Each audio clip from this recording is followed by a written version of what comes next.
Salam əziz Sport 1 izləyiciləri, Dünya Çempionatı özəl verişi efirdədir. Həmişəki kimi mən İlkin Sultanlı, hər birinizi salamlayıram. Bugün də xüsusi bir qonağım var. Menecer Yunus Yunusdur. Xoş gəlmisən mənə. Təşəkkür edirəm dəvətiniz üçün. Səmimi bir sual vermək istəyirəm, bunu bütün qonaqlara veririk. Dünya Çempionatının oyunların hamısını izləyə bilirsənmi? Xeyr, yəni belə deyim. Səmimi danışsaq, hal-hazırdakı vəziyyətdə hamı bilir ki, transfer sezonudur. Yəni demək olar ki, yatmırıq. Yəni oyuncularla danışıqlar və s. və ilaxır. Ona görə də çox çətindir oyunlar izləmək. Olur ki, gündə bir oyun, bəlkə 2 oyun izləyə bilirik. Yunus, əvvəllər yadıma gəlir 5 il bundan qabaq filan mən onda Futbol Plus qəzetində çalışırdım. Dünya çempionatı olsun, Qətərdəki dünya çempionatına, sonra Avropa çempionatı olsun. Azərbaycanlı menecerlərə zəng edib münasibət alırdıq ki, məsələn Qətərə gedəcəksinizmi və yaxud da ki, hardasa dünya Avropa çempionatı keçir, o ölkəyə Avropa çempionatına gedəcəksinizmi, yerindən futbolçular izləyəcəksinizmi? Bu il mən fikir verirəm, yəni Amerikaya gedən hər hansı bir Azərbaycanın, Amerika olsun, Meksika olsun, Kanada olsun, hansı bir Azərbaycanın menecer yoxdur. Bu səbəbi nədir səncə? Bu çətinliklərdirmi? Çünki viza məsələsi çox çətindir ABŞ üçün, Kanada üçün. Yoxsa Azərbaycanlı menecerlər fikirləşirlər ki, dünya çempionatında çıxış edən futbolçular ümumiyyətlə Azərbaycan Premyer Liqasına gəlməzlər və ümumiyyətlə Azərbaycanlı menecerlərlə işləməzlər. O belə deyim, yəni ümumilikdə dünya çempionatında oynayan futbolçuların, yəni əksəriyyəti deyim, yəni içlərində olur ki, yəni daha böyük məbləğlərə oynamırlar. Məsəl üçün bunu Afrika ölkələrindən məsəl üçün demək olar. Tutam Qana, məsələn Fil dişi sahili. Yəni bu komandalardan belə deyək.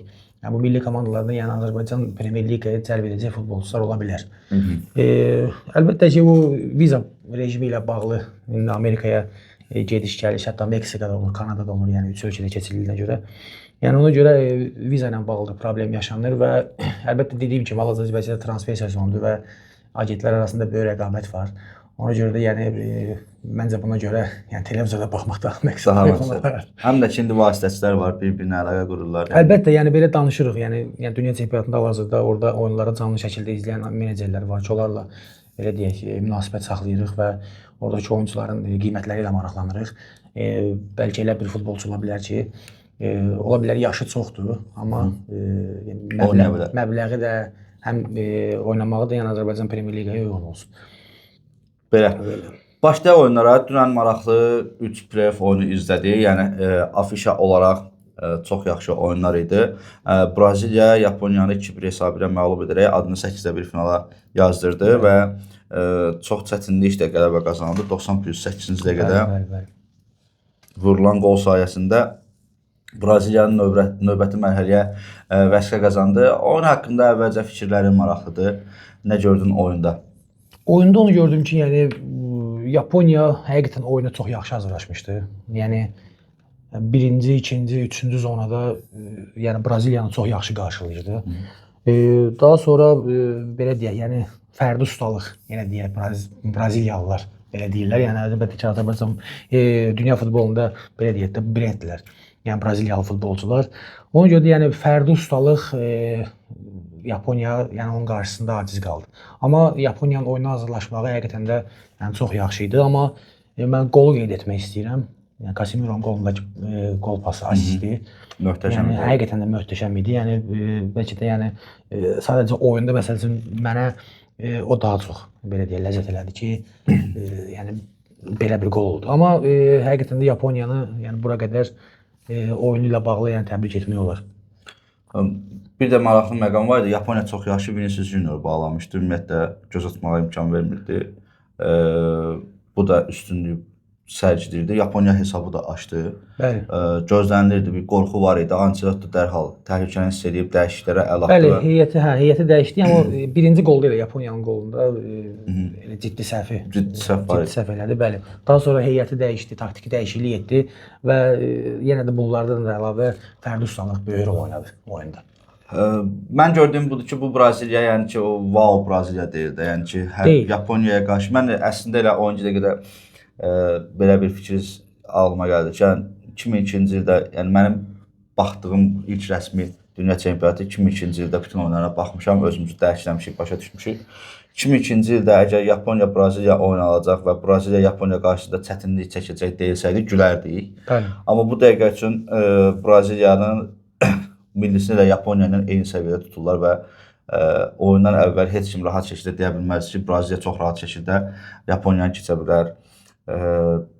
Və bu baxımdan Braziliya futbolu tənazülə uğrayıb, hiss olunur.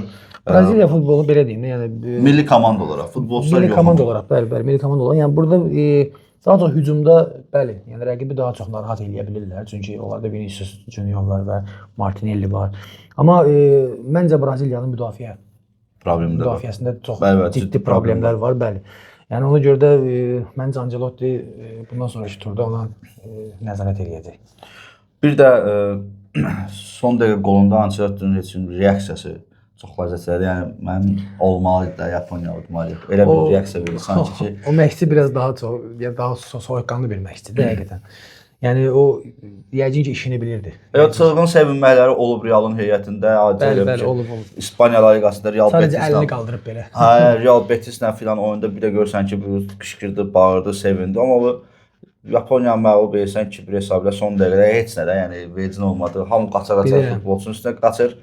Bu sakitcə getdi, kitab dəftərini götürdü, durdu orada ki, mənəm də İtaliyalıyam. Eləməliydim də bunu. Yəni bu yəni belə olmalıydı. Özünü favorit görür. Yəni hər bir məşqçi ilə görməlidir özünü və çox soyuqqanlıdır.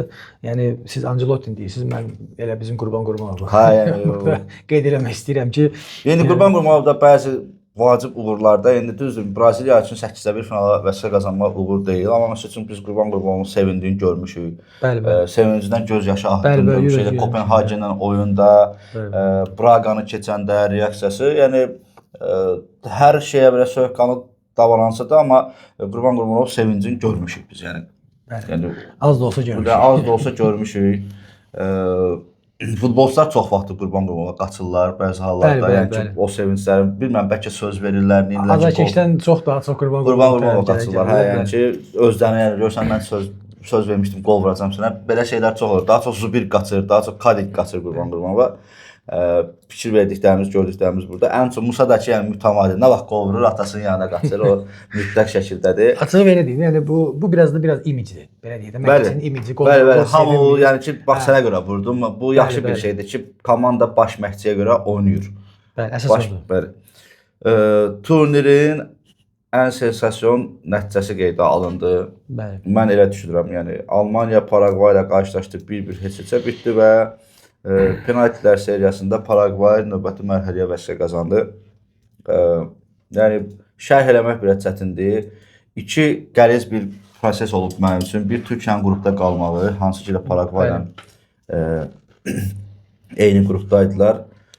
İkinci məsələ də Almaniyanın Paragvaya məğlub olmağı, yəni gözlənilməz bir şey idi. Nagelsmann, yəni bu Alman futbolu ekolu deyirlər, yəni Nagelsmannlar, Tuchellər filan artıq bitib. Bir dənə Flick qalıb. O Flick də o sistemi dəyişib deyə böyük ehtimal 4-3-ə fırladıb öz sistemin, nəsə bir şey eləməyə çalışıb. Həm də ki Barcelona'da istənilən baş məşqçi Kiko var idi, o hansı ki çobanlıqla məşğul idi, istirahətə getmişdi, oyunlara baxırdı, onu gətirmişlər. Kiko nə idi onun adı? Nəysə, o baş məşqçi belə Barcelona'da hansısa bir uğur qazandı, kubok qazandı, çempionluq qazandı. Barcelona elə bir yerdir ki, ora kimisə qoysan bir balaca məşqçilik qabiliyyəti varsa, çünki klubun özünün normal bir sistemi var. Həm oyunçuları, həm də oyunçuları çox yaxşıdır. Yəni Alman futbol ekolu deyirlər, Alman futbol məşqçisi deyirlər. Məncə darmadağın olundu. Çünki federasiya da böyük ehtimal dərhal istifaya göndərəcək. Böyük ehtimal federasiyanın özünün də istifaya getmək ehtimalı böyükdür. Çünki ötən mundialda qrupda qalmışlar. İndi qrupdan çıxıb play-offda ilişdilər. Və heç olmasa Fransaya ilişsəydilər və ya gözlənilməz bir komanda. Paragvay, burada bir məsələ də var. Paragvay qrup mərhələsində ilk oyundan sonra Amerikaya 4-1 uduzandan sonra olan baş məşqçisi nə çoxlu şəkildə şərhlər yazırdılar, tənqidlər edirdilər, hətta təhqirlər edirdilər ki, yəni bu nə baş məşqçidir, milli komandaya gətirmişsiniz, belə futbol oynatmazlar. O da mətbuat konfransı Türkiyə ilə oyundan öncə idi, səhv eləmirəmsə. Mətbuat konfransında bildirmişdi ki, mən ömrümü futbola vermişəm və özümə və komandama çox güvənirəm və mən bu mundialda sübut edəcəm ki, Paragvay yaxşı komandadır, mən də yaxşı məşqçiyəm. Həmin oyunda nə etdilər, 10 oyunçu ilə də qalsalar da Türkiyəni məğlub etdilər. Prefo və Skandinaviya ki, həmin oyunda təmin etdilər. Sonra onsa razılaşdırılmış oyunla Avstraliya ilə razılaşdılar, gəldilər, çıxdılar bura. Almaniyanı məğlub etməkləri artıq o baş məşqçi sübut elədi ki, yəni mən yaxşı baş məşqçiyəm. Sözümü deyə bilərəm. Paragvayın bu sürprizi dünya çempionatının belə deyək də tarixini dəyişə bilərmi? Paragvay bir yarı final, növbəti mərhələdə 4-1 final görə bilərmi? Belə deyim, bu oyunda açığı Almaniyanın topa nəzarəti daha çox güclü idi. Yəni amma Yaponiyada qeyd etdiyim kimi, yəni məsələn danışılır deyir ki, məsələn Braziliya Yaponiya oyunu çox gərgin keçdi. Almaniya Paragvay oyunu gərgin keçdi. Paragvay Almaniyanı məğlub etdi. Yəni burada belə deyək də həqiqətən də başqa dünya çempionatları kimi deyil artıq. Yəni məsələn ölkə adını yan-yana gətirsək, məsələn hansı ölkə adı zəif olduğu təqdirdə xeyr, hal-hazırki vəziyyətdə elə deyil. Yəni oyunlara çox ciddi hazırlaşırlar. Yəni əsasən də yəni müdafiə sistemində daha çox belə deyək də məsuliyyətli oynayırlar. Ona görə də yəni məncə Paragvay topu Almaniyaya verərək biraz Almaniyanı yordu. Ona görə də yəni bu da bir taktiki gedişdir. Bu da bir məşqçinin taktiki gedişidir. Məncə Almaniyanın topa nəzarət etməyi bunu Paragvay onlara şərait yaratmışdı. Çünki əgər Paragvay onlara təzyiq göstərsəydi, bəlkə də Almaniya belə deyək, bəzi situasiyalardan istifadə edib Paragvay məğlub edə bilərdi. Amma Paragvay kompakt oynayaraq topu Almaniyaya verib və daha çox Almaniyanı gözlədilər. Və ona görə də bugünkü gündə oyun necə bitdi və 4-3 hesab ilə penaltilərdə məğlub etdi. Yəni qapıçısını qeyd etmək istəyirəm. Paragvayın qapıçısını, bəli, Orlando. Yəni əfsanə həqiqətən mənə görə yəni çox yəni ideal şəkildə öz komandasını qorudu. Bu mundial ümumiyyətlə qapıçılarla çox yaxşı oldu. Yəni yaxşı qapıçılar çıxdı ortalığa. Əslində var idilər. Yəni sadəcə oyunlara hamı baxır, bütün dünya baxır deyə xüsusi bir bacarığı olan qapıçılar ön plana çıxır və tərsinəsi də olur. Məsələn, Muslera biabır oldu. Uğurcan Çakır demək olar ki, biabır oldu. Hardan gəldi, top vurdu və burada Uğurcan Çakır açıqlama vermişdi ki, Türkiyə mediasında şeylə oyundan sonra əvvəl, Avstraliya oyundan sonra mən hələm ayılmamışam, mən hələm yuxuluyam, mən yata bilmirəm, qarışdırıram vaxtı, durub görürəm ki, hamı yatıb, elə bilirəm ki, durmaq vaxtıdır. Bu məsələdə saat fərqi də çox təsir edir.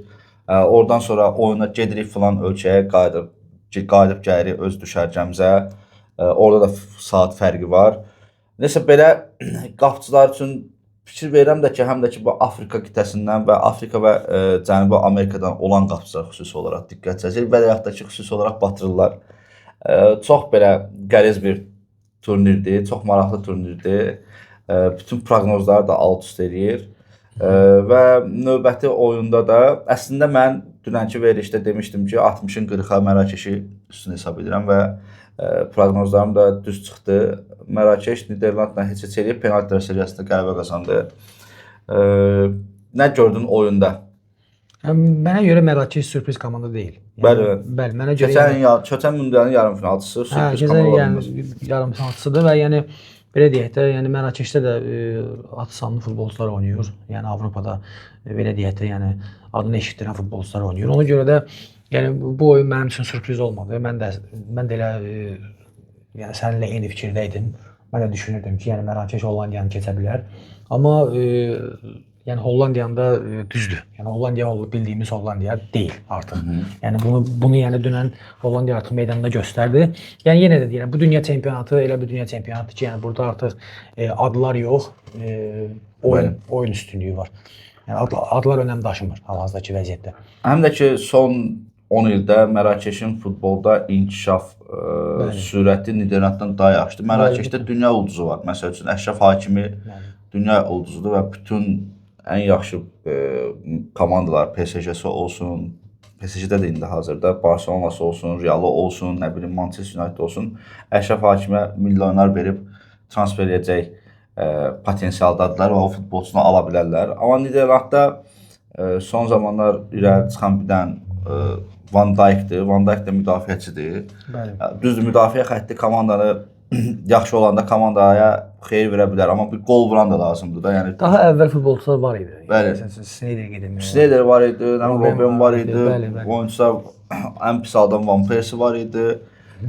Hücum xəttində Qapqo psixoloji problemləri də var. Qol vurdu, düzdür. Qapqoda da problem var. Övladı doğulmadan dünyasını dəyişib. Belə bir düz o qolun vurdu. Amma qoldan başqa heç nə eləmədi oyunda Qapqo. Düz. Heç Artıq nə belə bir deyim də var ki, məsələn Braziliyalılar deyirik ya da Portuqaliyalılar deyirik. Artıq mələkəşlilər deyə bir deyim var. Yəni ona görə də bu oyun mənim üçün sürpriz olmadı. Yəni bir sonraki turda mən bilirəm ki, Mərakeş ən yaxşısını eləyə bilər. Mən elə düşünürəm. Bu dünya çempionatından öncə bir ekonomist var idi, riyaziyyatçı. Təhlil eləmişdi ki, dünya çempionatının çempionu olacaq Niderland. Və şey eləmişdi, Portuqaliya finalda oynayacaq demişdi, oynayacaq demişdilər. Çünki bundan qabaqki iki dünya çempionatının bütün oyunlarının nəticəsini demişdi, oyunları elə hesablamışdı ki, bütün oyunlar da üst-üstə düşürdü. Bu il bütövlükdə səhv çıxdı. İlk öncə deyim ki, birinci standartda Niderlandla Portuqaliya ancaq yarı finalda oynaya bilərdi. Burada belə səhv eləmişdi və hamı da gözləyirdi ki, Niderland bəlkə gəlib bu çətin qrafikdən çıxa və dünya çempionu ola. Heç olmasa onu da düz eləyə. Niderland da Mərakeşə uduzub ümumiyyətlə bütün sistemi alt-üst elədi. Mən dünən də demişdim, bugün də təkrar edirəm. Bu FIFA ABŞ-la birləşib, yəni fantastik bir şey ortaya çıxartmaq istəyirlər. Yəni bu dünya çempionatının finalı məncə Argentina, Portuqaliya finalına gedir. Belə görsənir. Ya da ki, təkrar Fransa, Argentina finalına gedir. Amma ən çox Portuqaliya, Argentina finalına hiss edirəm ki, ona doğru gedir. Və belə bir şey olsa da, yəni həqiqətən bəlkə də bu futbolçuların sonuncu mundiallar olacaq. Amma çox da ümidlənməyək. Dünən hansısa bir media qrupu paylaşmışdı. Deyəsən Ronaldo onlara açıqlama vermişdi. Yoxsa Ronaldo'nun özündən fikri almışdılar, ətrafından mı öyrənmişdilər? Belə bir məlumat yaymışdı. Ronaldo açıqlama verdi ki, 2030-cu ildəki dünya çempionatında da oynamaq istəyirəm, oynayacağam. Və bu da deməkdir ki, növbəti Avropa çempionatında 100% olacaq. Əgər 2030-cu ildəki dünya çempionatında oynamaq istəyirsə, 2028-dəki Avropa çempionatında 100% oynayacaq, yəni. Bəli. Bu belə görsənir ki, Ronaldo elə yəni belə pis çıxmasın, ömrünü bu stadionlarda xərcləyəcək, yəni belə o FIFA'nın qaydaları da maraqlıdır, bəzi situasiyalar çox maraqlıdır. Bu finalı da eləsələr, bu final da alınsa çox fantastik olar. Yəni mən sənə deyim ki, Portuqaliya, Argentina. Portuqaliya, Argentina olsun. Belə deyək, bunu hamı gözləyir, amma bunu qeyd etmək istəyirəm ki, yəni amma gəlin Mərakeşə ilişməsələr yaxşıdır. Yəni Portuqaliya yenə Mərakeşə ilişsə, yəni bütün milyonlar bu finalı gözləyir, amma indi bu futboldur. Yəni məsələn kimsə bunu təşkil eləsin və s. və ilaxır. Yəni bunu danışmaq çox asan deyil, çünki yəni söhbət mundialdan gedir. Amma əlbəttə ki, hamı bu finalı istəyir. Hamı istəyir ki, son dəfə məsələn, yəni Cristiano Ronaldo ilə Lionel Messi üz-üzə gəlsin. Yəni düşünürəm ki, bu final olsa, yəni əla olar mənim üçün. Norveç Fildiş ilə qarşılaşacaq bu gün. İlk oyundur günün və Norveç millisi Fransaya qrup mərhələsində oyun oynamadılar. Yəni ki, əsas heyətlə çıxmadılar və məğlub oldular. Hətta bu Fransa millisini də biraz çaşdırdı. Oyundan sonra Erling Haaland gedib Mbappe'yə təşəkkür edib ki, sağ olun ki, bizi uddunuz. Çünki Norveç udsaydı və yaxud da heç eləsəydi, İsveçlə oynayacaqdı. Tərsinəsi Fransada Fildiş ilə olacaqdı. Belə bir məsələ alındı və Norveç indi Fildiş ilə qarşılaşacaq. Sürpriz ola bilərmi? Yəni Fildişi, biz Fildişini istəyirik, Fildişi rahatdır, keçə bilərik düşüncəsi ilə bir çoxları Norveçi çox gizli favorit hesab edirlər. Yəni dünya çempionatının ötən mundialdakı Mərakeşi hesab edirlər. Çünki heyət çox yaxşıdır, hücum xətti çox yaxşıdır. Dünyanın ən yaxşı demək olar ki, hücumçuları oradadır. Erling Haaland və Sørloth, biri Premier Liqanın bombardirlərindəndir, digəri də La Liqanın bombardirlərindəndir. Açığı mən Norveçi favorit hesab edirəm. Yəni Norveç bu oyunda qalib gələ bilər. Qalib gəlmək potensialındadır. Amma Fildiş sahilləri Norveçin bu özündən razılığını cəzalandırsa, yəni heç də şübhələnmərəm. Yəni belə demək, Fildiş bu oyunda müdafiəyə daha çox nəzər yetirsə, yəni hücum fazasında belə deyək, Yəni fil dişi fiziki gücündən istifadə edib daha tez qol vura bilər. Amma burada Haaland faktoru var. Yəni əgər Norveç müdafiəçilər arxasına, fil dişi müdafiəçilərin arxasına əgər topu Haalandın qarşısına göndərə bilsə, yəni Haaland da belə deyək də öz cüssəsi ilə, yəni müəyyən mübarizədən ayrılıb qol vura bilər. Mən də açığı, yəni bu oyunda Norveç favorit görmürəm. Çünki burada mənim yəni fil dişi sahilindən söhbət gedir. Orada yəni fiziki güc yəni çox rol oynayır. Yəni bayaq özünüz dediniz, yəni saat fərqi və s. daxil, amma bu insanlara onun təsiri yoxdur. Ona görə də yəni Norveçlilər indi biraz məsələn soyuq ərazidə yaşayırlar. Məsələn onlarda saat fərqi o qədər də aralı deyil, amma yəni söhbət Afrikalılardan gedir. Yəni mən inanmıram ki, yəni Norveç bu oyunu asanlıqla keçsin. Amma mən də hardasa fikirləşmişəm ki, ola bilər ki, heç ola bilər Norveç 2-1. O da yəni Haalandın belə deyək də, yəni qol vurmaq şeyinə görə. Ümumi yəni Haaland əgər qol vursa, yəni Haaland hücumda fəal iştirak eləsə, yəni mən düşünürəm ki, Norveç bu turu keçə bilər. Amma burada fil dişinin fiziki gücü var. Yəni bunu qeyd etmək istəyirəm. Və Norveç dünya çempionatına xüsusi hazırlaşıb gəlib, öz aşpazlarını gətiriblər, öz bərbərlərinə kimi gətiriblər ki, yəni biz sırf Norveç stilində, Norveç tərzində bir futbol sərgiləməliyik, hər şey özümüzki olsun. Federasiya çox yaxşı hazırlaşıb və dünya mediasında da qeydlər var ki, Norveç Fransaya qəsdən uduzdu, sırf bu oyunu eləsinlər deyə, daha rahat mərhələ keçsinlər deyə.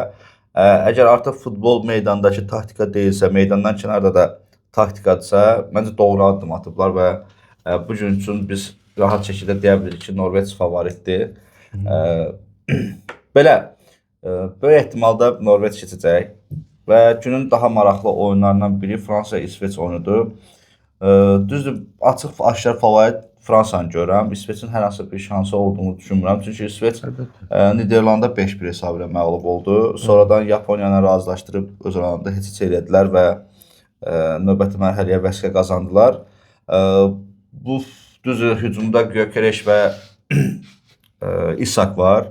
Çox yaxşı o hücum xətti var İsveçində. Amma Fransanın müdafiəsinə qarşı nələr edə biləcəklər? Fransanın müdafiəsinə və hücumuna qarşı. Hücumuna qarşı, bəli, hücum. Əsas elə hücum. Düzdür, Fransanı finalda görmək istəməyən adamlardan biri də mənəm. İstəmirəm ki, Fransa bu finala çıxsın. Amma yəni hücum xətti, yəni Dembele olsun, Mbappé olsun, yəni qeyd etdiyiniz kimi müdafiə olsun. Yəni əlbəttə Fransa favoritdir. Yəni bu oyunda.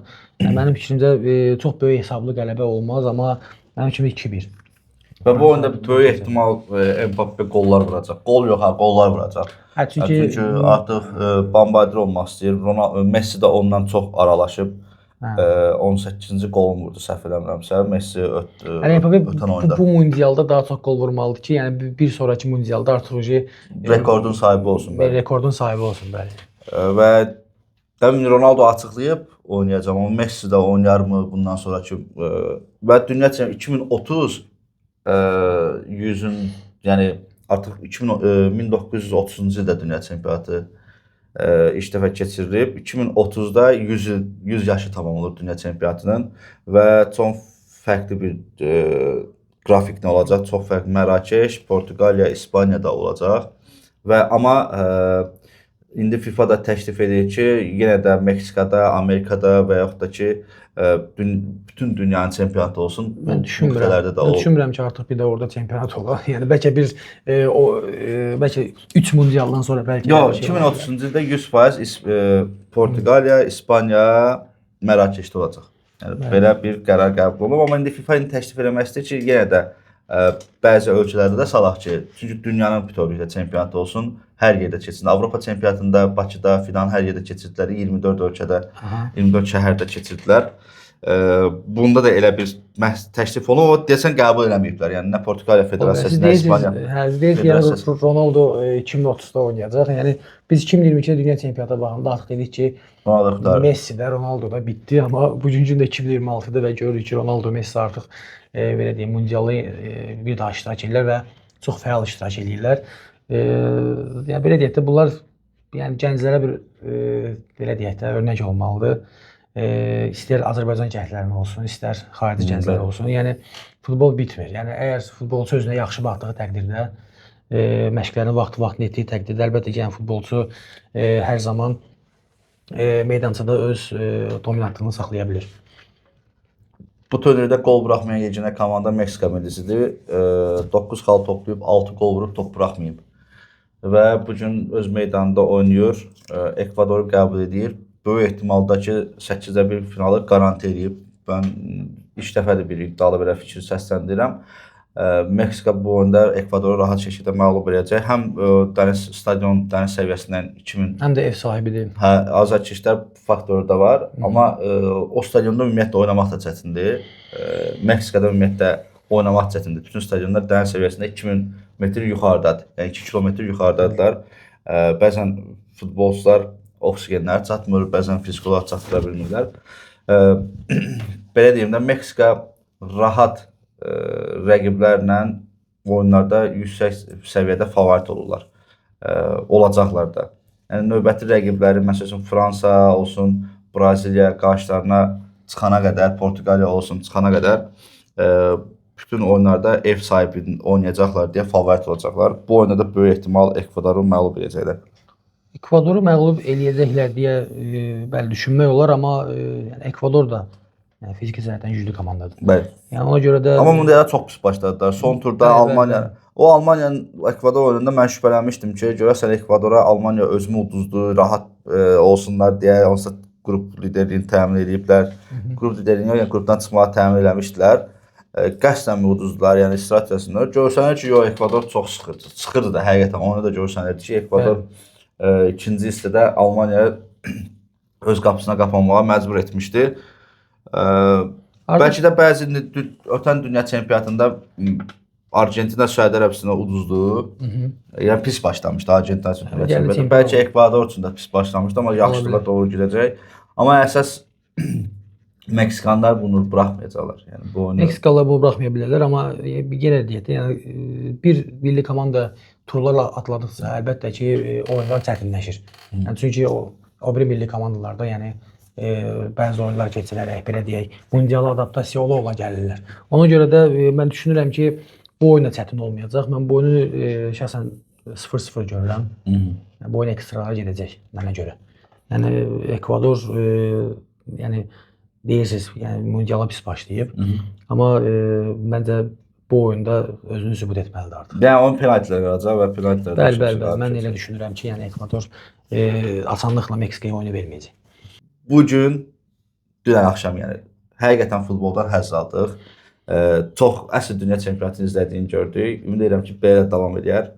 Bizə ayrılan vaxt başa çatdı. Sağ olun, salamat qalın.